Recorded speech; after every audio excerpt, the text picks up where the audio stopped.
Now, looking at the Muslim Ummah today, you'd have thought that we had somehow erased that from our copies of the Qur'an, and that we had erased the verse kataba ala nafsihi ar-rahmah from our copies of the Qur'an, and that we have forgotten that the divine nature is purely good because it is pure light, and light is goodness, and there is no evil in the divine nature.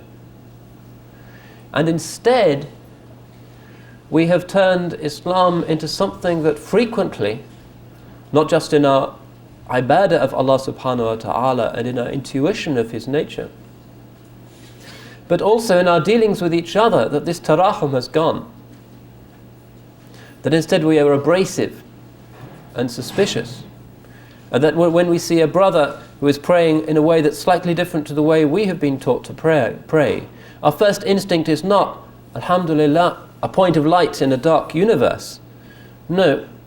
Instead we say, well, if only he was holding his hands a little bit higher, or if his thobe was a little bit shorter, or if. So we have turned the pure rahmah, that is the practice of the sharia, into a weapon with which to strike one another. And this is a very dangerous and subversive inversion of the intention of religion, because the sharia is pure rahmah.